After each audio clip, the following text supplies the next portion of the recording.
Botnet. நம்ம இன்னைக்கு இந்த வீடியோவில் ஒருத்தர் எடுத்திருக்க ஃபோட்டோ மூலமாக, அதாவது இமேஜ் மூலமாக அவர் எந்த இடத்துல இந்த ஃபோட்டோவை எடுத்தார் அப்படின்னு அவரை ட்ரேஸ் பண்ணலாம். அந்த மெத்தடை தான் நம்ம இன்றைக்கி பார்க்க போகிறோம். சரி, அது எப்படி ஒருத்தரோட இமேஜ் மூலமாக நம்ம அவர் எடுத்த லொக்கேஷனை ட்ரேஸ் பண்ணுறது அப்படின்லாம் நீங்கள் கேட்கலாம். பொதுவாக இப்போ வாட்ஸ்அப்பில், ஃபேஸ்புக்கில் எல்லோரும் ஃபோட்டோஸ்லாம் போடுவாங்க. அந்த ஃபோட்டோஸ் மூலமாகவே நீங்கள் இந்த எக்ஸ்பெரிமெண்ட்டை பண்ணி பார்க்கலாம். இந்த எக்ஸ்பெரிமெண்ட் வந்து எல்லா டைமும் ஒர்க் ஆகாது. அதுக்குன்னு சில மெத்தட்ஸ் வந்து இருந்தால் மட்டும்தான் அவங்கள தான் நம்ம ட்ரேஸ் பண்ண முடியும். ஒருவேளை அவங்களும் அந்த மெத்தடு அவங்க மொபைலில் இருந்துச்சுன்னா நம்ம அந்த லொக்கேஷன் வந்து ஈஸியாக ட்ரேஸ் பண்ணிடலாம். சரி, அது எப்படி அப்படின்னு இப்போ சொல்கிறேன். ஒவ்வொரு தடையும் நம்ம ஃபோட்டோ வந்து மொபைலில் எடுத்திருப்போம். அந்த மொபைலில் எடுக்கிற ஃபோட்டோ வந்து சும்மா நம்ம சாதாரணமாக 1000 ஃபோட்டோ கூட எடுத்துகிட்டு டெலீட் பண்ணிட்டு இருக்கோம். ஆனால் அந்த ஒவ்வொரு ஃபோட்டோக்குள்ளேயும் பல டைப்பில் வந்து இன்ஃபர்மேஷன் இருக்குது. ஆனால் அது நம்மளுக்கு தெரியல நிறைய பேத்துக்கு. அது என்ன அப்படின்னு தான் நம்ம இன்றைக்கி ஃபுல்லாக பார்க்க போகிறோம். இந்த ஃபோட்டோஸ்க்குன்னு ஒரு வந்து மெட்டா அப்படின்னு ஒரு டேக் இருக்கும். மெட்டா டேக்னு சொல்லுவாங்க. சும்மா மெட்டா அப்படின்னா என்னென்னா, ஒரு பொருளை பற்றின இன்ஃபர்மேஷன், அதாவது ஒரு என்டிட்டியோட டிஸ்கிரிப்ஷன். அதாவது இப்போ ஒரு ஆள் ஒருத்தர் இருக்கார், அவரை பற்றி சொன்னால் ஒரு ஆள் கருப்பாக குட்டையாக கனமாக சுருட்ட முடி வச்சுக்கிட்டு இருப்பார், அவரை பார்த்துருக்கீங்களான்னு கேட்பாங்களா. அந்த மாதிரி தான் இந்த ஃபோட்டோஸ்க்குன்னு சில வேல்யூஸ் இருக்கும். அது வந்து என்னன்னு சொல்லுவாங்கன்னா எக்ஸிஃப் அப்படின்னு சொல்லுவாங்க. Exchangeable image file format. இதுதான் வந்து எக்ஸிஃப் டேட்டா அப்படின்னு சொல்லுவாங்க. உங்களுக்கு இன்னும் இது புரியல அப்படின்னா இந்த எக்ஸிஃப் டேட்டாவை பற்றி நீங்கள் கூகுளில் சர்ச் பண்ணிங்கன்னா உங்களுக்கு நிறைய ரிசல்ட்ஸ் கிடைக்கும். இந்த எக்ஸிஃப் டேட்டா மூலமாக நம்மளுக்கு என்ன ஒரு தொல்லை குறைஞ்சிச்சு அப்படின்னு கேட்டிங்கன்னா, நீங்கள் பழைய காலத்து கேமராலெலாம் ஃபோட்டோ எடுக்கிறப்ப பார்த்துருப்பீங்க. நீங்கள் சின்ன பிள்ளை ஃபோட்டோலலாம் பார்த்தீங்கன்னா என்ன இருக்குன்னா, நீங்கள் எடுத்த ஃபோட்டோவில் சைடில் வந்து அன்றைக்கி எடுத்த அன்னையோட டேட்டு, டைம்லாம் வந்து பிரிண்ட் ஆகிருக்கும். பார்த்துருந்தீங்கன்னா தெரியும். அதுக்கப்புறம் அது டிஜிட்டலைஸாக நம்மளோட கேமராஸ் எல்லாமே ஆனதுக்கப்புறம் அந்த ஃபோட்டோவிலே வந்து ஹிடன் ஆயிடுச்சு எல்லாமே. அதாவது இப்போ மேலே வந்து சைடில் நம்மளுக்கு டைம் டேட் வராமல் அந்த ஃபோட்டோவோட ப்ராப்பர்ட்டிஸ்குள்ளே வந்துடும். அதாவது அதுக்குள்ளே என்ன இருக்குன்னா, date and time information, camera settings, speed, focal length, metering mode, ISO speed, copyright information, geo location.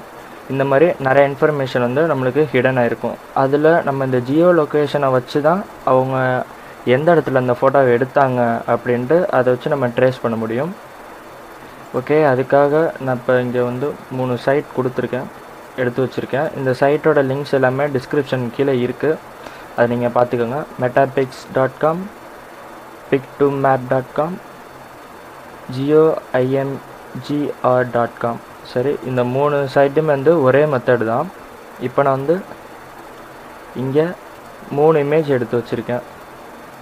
ஏயுன்னு ஒரு இமேஜ் போட்டு வச்சுருக்கேன், யூஎஸ்ஏ அப்படின்னு ஒன்று போட்டு வச்சுருக்கேன். அடுத்தது நானாக இங்கே லோக்கலாக ஒரு இமேஜ் ஒன்று எடுத்தது. இப்போ இந்த ஏயு இமேஜ் வந்து நான் ஓப்பன் பண்ணி பார்த்தா அதில் என்னென்னா, இது வந்து ஆஸ்திரேலியா, சிட்னின்னு நம்மளுக்கு தெரியும். ஏன்னா இந்த பில்டிங்கை பார்த்தாலே நம்மளுக்கு தெரியும். இந்த இமேஜ் வந்து உண்மையிலுமே சிட்னியில் எடுத்ததா அப்படின்னு அதோட ஜியோ லொக்கேஷனை நம்ம இப்போ செக் பண்ணி பார்க்கலாம். அதுக்காக இந்த சைட்டில் என்ன பண்ணுறேன், இமேஜ் வந்து அப்லோட் பண்ணுறேன். இந்த சைட்டில் வந்து டிஃபால்ட்டாகவே அவங்க என்ன பண்ணி வச்சுருக்காங்கன்னா, இந்த இமேஜோட மெட்டா டேக்ஸ் எல்லாத்தையும் எக்ஸ்ட்ராக்ட் பண்ணுற மாதிரி செட் பண்ணி வச்சுருக்காங்க. அதான் நம்ம இப்போ யூஸ் பண்ண போகிறோம். இந்த சைட்லேயும் 3 சைட்லேயுமே நம்ம செக் பண்ணி பார்ப்போம் ஒரே மாதிரி காட்டுதா என்னன்ட்டு. சரி, இதை வச்சு நம்ம என்ன பண்ணுறதுன்னு கேட்டால், இது சும்மா ஒரு சின்ன ஃபரன்சிக் மாதிரி தான். அதாவது இந்த இமேஜ் மூலமாக இப்படி நீங்கள் எடுத்து போகிறது மூலமாகவும் உங்களுக்கு வந்து பாதுகாப்பு குறைபாடு இருக்குது. ஏன்னா நீங்கள் பாட்டுக்கு வெளியில் எங்கேயாவது எடுத்து போகிறீங்கன்னா வச்சுக்கோங்களேன், இப்போ ஏதாவது ஊருக்கு போகிறீங்க, நீங்கள் செல்ஃபி எடுத்து போகிறீங்கன்னா இந்த இமேஜை வந்து யாராவது எக்ஸ்ட்ராக்ட் பண்ணி பார்த்தாங்கன்னா நீங்கள் இருக்கிற இடம் வந்து மற்றவங்களுக்கு தெரிஞ்சிடும். அதுவும் இல்லாமல் உங்களுக்கு ப்ரைவசி இருக்காது. அதுதான் இப்போ இந்த சைட்டில் பார்த்தீங்கன்னா camera, copyright, location, EXIF, XMP, make notes, ICC இது எல்லாமே வந்துருச்சு. கேமரா அப்படின்னு இருக்குல்ல, இதை பார்த்தீங்கன்னா அது வந்து apple model iPhone 7 Plus, ISO speed, flash எல்லாமே வந்துருச்சு. இதில் பார்த்தீங்கன்னா லொக்கேஷன் வந்து சிட்னி அப்படின்னு காமிச்சிருச்சு. இந்த இமேஜை பார்த்தாலே உங்களுக்கு தெரிஞ்சிருக்கும் அது வந்து சிட்னி அப்படின்னு. இதில் பார்த்தீங்கன்னா லேட்டிடியூட், லாங்கிடியூட், அட்சரேகை, தீர்க்கரேகை அப்படின்னு நம்ம ஸ்கூலில் படிச்சுருந்துருப்போம் பாருங்கள். லேட்டிடியூட், அட்சரேகை, லாங்கிடியூட், தீர்க்கரேகை. இது மூலமாக தான் ஒருத்தரோட லொக்கேஷன் வந்து கண்டுபிடிக்க முடியும். ஏன்னா நம்ம வீட்டு அட்ரஸ் அதெல்லாம் சொன்னால் வந்து இமேஜெலாம் ஒன்றும் தெரியாது. நம்ம மொபைலில் வந்து ஜிபிஎஸ் வந்து எனேபிளாக இருக்கிறப்ப நமக்கு தெரியாமல் இந்த இமேஜில் வந்து ஜிபிஎஸோட லொக்கேஷன் வந்து ஸ்டோர் ஆயிரும்.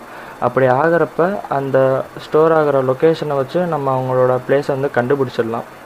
இதுக்கு வந்து சேட்டலைட் தான், ஜிபிஎஸ் சேட்டலைட் இருக்குல்ல, அது மூலமாக தான் நம்மளுக்கு இந்த ஜிபிஎஸோட லொக்கேஷன் வந்து ஸ்டோர் ஆகும். இப்போ பார்த்தீங்கன்னா சிட்னி உங்களுக்கு காமிச்சிருச்சு பாருங்கள். இதுதான் இந்த 2 பில்டிங் டாப் வியூ. இது ஜியோடாக்ஸ் ஃபோட்டோஸ் ஆன்லைன். இந்த சைட்லேயும் போய் பார்க்கலாம். இதில் பார்த்தீங்கன்னா லாங்கிடியூட் ஆக்டிடியூட் எல்லாமே வந்துருச்சு. சிட்னி அப்படின்னு நம்மளுக்கு கரெக்டாக காட்டுது. ஓகே, அதே மாதிரி இன்னொரு ஃபோட்டோ ஒன்று இருக்குது, அதை செக் பண்ணி பார்ப்போம். இது வந்து யூஎஸ்ஏ ஃபோட்டோ சரிங்களா. ஆனால் இது வந்து பிளேஸ் எங்கன்னு நம்மளுக்கு கண்டுபிடிக்க முடியல. இப்போ நம்ம இதை அப்லோட் பண்ணி செக் பண்ணி பார்ப்போம்.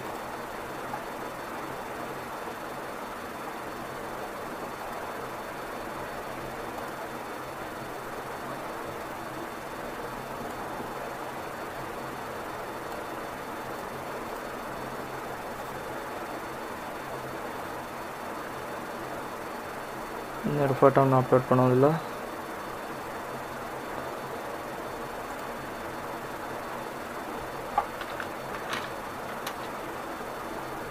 அப்லோட் ஆகுது. இந்த 2 சைடே போதும் நம்மளுக்கு. இது வேணாம், ஏன்னா 3த்துலேயும் வந்து ஒரே இது வேல்யூ தான் காட்டுதுன்னு உங்களுக்கு ரெஃபர் பண்ணுறதுக்காக 3த்தையும் வச்சுருந்தேன். இப்போ ஏதாவது ஒன்றில் நம்ம ட்ரை பண்ணால் கூட போதும். இப்போ இதில் பார்த்தீங்கன்னா இதுலேயே வந்து camera apple model iPhone 7 plus அப்படின்னு வந்துருக்கு. இது பார்த்தீங்கன்னா அமெரிக்காவோட லொக்கேஷன் காட்டும், யுனைடெட் ஸ்டேட்ஸ். சி லெவல் எவ்வளோ இருக்குன்னு பாருங்கள். கடல் மட்டத்தோலேருந்து அந்த இடத்தோட உயரம் எவ்வளோ இருக்குது அப்படின்னு வரும். இதுதான் வந்து அட்சரேகை தீர்க்கரேகையோட வேலை. ஒருத்தரோட லொக்கேஷன் வந்து ஜிபிஎஸ் மூலமாக எப்படி ஃபைண்ட் பண்ணுவாங்கன்னா, அவங்க கடல் மட்டத்துலேருந்து எவ்வளோ தூரம் தள்ளி இருக்காங்க, அப்புறம் கடல் மட்டத்துலேருந்து எத்தனை ஆயிரம் அடி உயரத்தில் இருக்காங்க அப்படிங்கிறத மெஷர்மெண்ட்டை வச்சு தான் நம்மளுக்கு வந்து ஜிபிஎஸ் வந்து நம்மளுக்கு நேவிகேட் பண்ணும் எப்பொழுதும். இந்த லாங்கிடியூட் ஆக்டிடியூட் இதை வந்து எப்படின்னா ரிப்பீட்டர் அப்படின்னு சொல்லுவாங்க. நீங்கள் உங்கள் காலேஜ்லேயே ஆஃபீஸில் வந்து இந்த ஒய்ஃபை கிரிட் ஆண்டனா வச்சுருப்பாங்க. அது பேர் டெக்னிக்கலாக என்ன சொல்லுவாங்கன்னா ஆக்சிஸ் பாயிண்ட் அப்படின்னு சொல்லுவாங்க. அது வச்சு ஒரு கம்பெனிலேருந்து இன்னொரு கம்பெனிக்கு தனியாக நெட்வொர்க் வந்து க்ரியேட் பண்ணுறாங்கன்னு வச்சுக்கோங்களேன். ஐஎஸ்பிகிட்ட சொல்லிடுவாங்க. ஐஎஸ்பி வந்து இப்போலாம் அந்த மாதிரி கனெக்ட் பண்ணி கொடுக்குறாங்க. அவங்கள்ட்ட சொல்லிடுவாங்க. அவங்கள்ட்ட சொன்னால் அவங்க வந்து என்ன பண்ணுவாங்க, எந்த பில்டிங்லேருந்து எந்த பில்டிங்க்கு நேராக வச்சா நம்ம 2 கம்பெனிக்கும் ஏபி அப்படின்ற 2 கம்பெனிக்கும் அந்த wifi grid antenna axis point மூலமாக கனெக்ட் பண்ணலாம் அப்படின்னு பார்ப்பாங்க. அப்படி சும்மா நம்ம பில்டிங் மேலேருந்து குத்து மதிப்பாலாம் வைக்கக்கூடாது. 2 சைடும் ஆண்டனா வந்து ஈக்குவலாக இருக்கணும் அப்படிங்கிறதுக்காக இந்த லாங்கிடியூட் ஆட்டிடியூட் எல்லாமே பார்ப்பாங்க.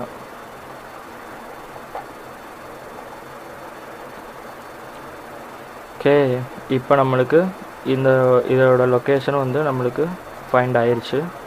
இப்போ அடுத்தது இன்னொரு ஃபோட்டோ ஒன்று நான் அப்லோட் பண்ணுறேன். இது வந்து நானே எடுத்த ஃபோட்டோ சரிங்களா. இது வந்து நான் எடுத்த ஃபோட்டோ. இந்த ஃபோட்டோவை நம்ம இப்போ அப்லோட் பண்ணி செக் பண்ணி பார்ப்போம்.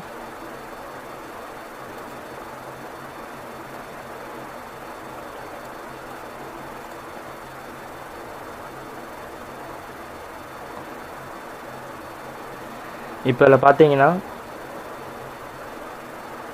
இந்த இமேஜ்லேருந்து என்னால் எந்த டேட்டாவும் ரெக்கவர் பண்ண முடியலை. அதாவது கேமரா டீட்டெயில்ஸ் எதுவும் வரல, எக்ஸிஃப் டேட்டாஸும் எதுவும் வரல, ஜிபிஎஸ் லொக்கேஷன் எதுவுமே வரல. இது காரணம் என்ன அப்படின்னு கேட்டிங்கன்னா, இது வந்து டிஜிட்டல் கேமரா கிடையாது, இது வந்து நார்மல் கேமரா. சரி, இதை எப்படி நம்ம இன்னும் நல்லா வெரிஃபை பண்ணுது அப்படின்னு கேட்டிங்கன்னா, நீங்கள் எடுத்த ஃபோட்டோவில் ரைட் கிளிக் பண்ணி ப்ராப்பர்ட்டிஸ் போயிருங்க. ப்ராப்பர்ட்டிஸ் போய்ட்டு டீட்டெயில்ஸ் போயிருங்க. டீட்டெயில்ஸ் போனீங்கன்னா அதோட டிஸ்கிரிப்ஷன் இருக்கும். அப்புறமேட்டு ஆத்தர்ஸ் பிகாஸ் அதெல்லாம் வேணாம், இமேஜ் ஐடி வித்து ஹைட் எல்லாமே இருக்கும். அடுத்தது கேமரா இருக்கும். அதில் ஆப்பிள் ஐஃபோன் 7 ப்ளஸ் இந்த மாதிரி நம்ம எந்த டிவைஸில் எடுத்தோமோ அந்த டிவைஸோட இன்ஃபர்மேஷன்ஸ் எல்லாமே வந்திருக்கும். அதில் கீழே ஜிபிஎஸ் அப்படின்னு இருக்கும். அதில் பார்த்தீங்கன்னா இப்போ நான் சொன்னது லாட்டிடியூட் லாங்கிடியூட் ஆக்டிடியூட் எல்லாமே உங்களுக்கு ஸ்டோர் ஆகிருக்கும் சரிங்களா. இதுவே நான் இன்னொரு நார்மல் இமேஜ் ஒன்று எடுத்து வச்சேன்ல, அதிலே போய் பார்த்தோன்னா டீட்டெயில்ஸில் ஒன்றுமே இருக்காது. அந்த எக்ஸிஃபோட வெர்ஷன் பார்த்தீங்களா, இங்கே எக்ஸிஃப் வெர்ஷன் இருக்குது, எக்ஸிஃப் வெர்ஷன் வந்து இல்லை. பிகாஸ் இது வந்து நம்மளுக்கு டிஜிட்டல் கேமரா கிடையாது. ஸோ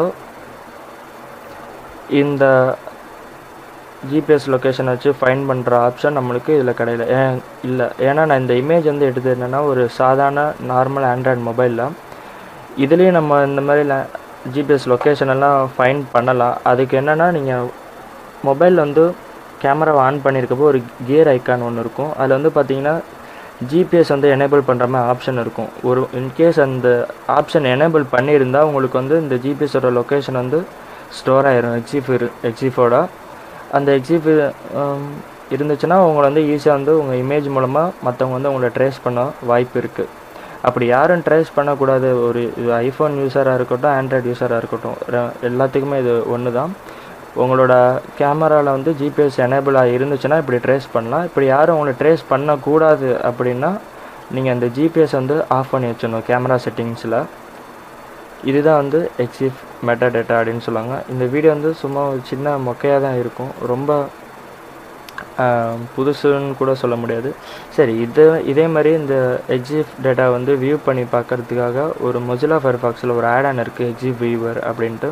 இதை நார்மலாக நம்ம ஒரு ஆட் ஆன் இன்ஸ்டால் பண்ணுற மாதிரி இன்ஸ்டால் பண்ணிவிட்டு இதை நம்ம எப்படி யூஸ் பண்ணலாம் அப்படின்னு கேட்டிங்கன்னா, நம்ம கூகுள் இமேஜ் இருக்குல்ல, அதிலே வந்து நம்ம யூஸ் பண்ணலாம். இப்போ இந்த ஃபோட்டோவை செலக்ட் பண்ணியிருக்கேன். இது மேலே ரைட் கிளிக் பண்ணிங்கன்னா வியூ இமேஜ் எக்ஸிஃப் டேட்டா அப்படின்னு இருக்கும். அதை நம்ம கொடுத்தோம்னா அந்த எக்ஸிஃப் டீட்டெயில்ஸ் எல்லாமே வரும். இப்போ பார்த்தீங்கன்னா இந்த எக்ஸிஃப் வந்து மோஸ்ட்டாக வந்து ஆப்பிள் ஐஃபோனில் தான் இருக்குது, சாதாரண நம்மளோட ஆண்ட்ராய்டு மொபைலெலாம் இல்லை. ஏன்னா இது வந்து ரேட் கம்மி, ஹை குவாலிட்டி டிஜிட்டலில் இருக்கிற கேமராஸில் மட்டும்தான் இந்த மாதிரி டீட்டெயில்ஸ் எல்லாமே, அதுவும் ஜிபிஎஸ் எனேபிளாக இருக்கிறதுல மட்டும்தான் உங்களுக்கு ஷோ ஆகும். ஒருவேளை உங்களோட மொபைல் நல்ல மொபைலாக இருந்துச்சுன்னா, காஸ்ட்லியான மொபைலாக இருந்துச்சுன்னா இந்த எக்ஸிஃப் டேட்டா வரத்துக்கு வாய்ப்பு இருக்குது. மற்றபடி சாதாரண ஆண்ட்ராய்ட் ஃபோனில் வந்து இந்த டீட்டெயில்ஸ் வராது. ஆனால் அதில் ஜிபிஎஸ் எனேபிள் பண்ணால் ஆப்ஷன் இருக்கும். நீங்கள் வேணால் அதை ட்ரை பண்ணி பாருங்கள். என்கிட்ட ஆண்ட்ராய்டு மொபைல் இல்லை, நான் எடுத்து பார்த்தேன். நீங்கள் இதை எடுத்து பார்த்துட்டு சும்மா கமெண்ட் பண்ணுங்கள் ஒர்க் ஆகுதா இல்லைன்ட்டு. வேறு இதில் எடுத்து பார்ப்போம். இப்போ இதோ இங்கே ஒரு அக்கா நிற்கிறாங்க, இவங்களோட இமேஜோட டேட்டாஸ் எடுத்து பார்ப்போம். View EXIF data. இப்போ பார்த்தீங்கன்னா டேட்டா வந்து எக்ஸ்ட்ராக்ட் பண்ண முடியல அப்படின்னு சொல்லியிருக்கு. இந்த ஃபோட்டோ வந்து ஐஃபோனில் எடுத்த ஃபோட்டோ தான். இதில் ஏன் எடுக்க முடியல அப்படின்னு கேட்டிங்கன்னா, அவங்க வந்து இந்த ஜிபிஎஸோட எனேபிளாக இருக்கிறது வந்து ஆஃப் பண்ணி வச்சுருக்காங்க. இது மூலமாக வந்து நம்மளோட ப்ரைவசியை பாதுகாத்துக்கலாம். அவ்வளோதான். இந்த வீடியோ உங்களுக்கு புதுசாக இருக்கும், பிடிச்சிருக்கும், புரிஞ்சிருக்கும் அப்படின்னு நம்புகிறேன். இந்த வீடியோ எப்படி இருந்துச்சுன்னு சொல்லுங்கள், கமெண்டில் சொல்லுங்கள். இந்த வீடியோ பிடிச்சிருந்தால் லைக் பண்ணுங்கள், பிடிக்கலன்னா டிஸ்லைக் பண்ணுங்கள், கமெண்ட் பண்ணுங்கள். அதுக்கப்புறம் இந்த ஆப்ஷன்லாம் எனேபிளாக இருந்தால் மட்டும்தான், எனேபிள் ஆகி இருந்து அந்த ஃபோட்டோ எடுத்திருந்தால் மட்டும்தான் நம்மளால் இந்த லொக்கேஷனை ட்ரேஸ் பண்ண முடியும், இல்லைனா பண்ண முடியாது. தேங்க்ஸ் ஃபார் வாட்சிங்.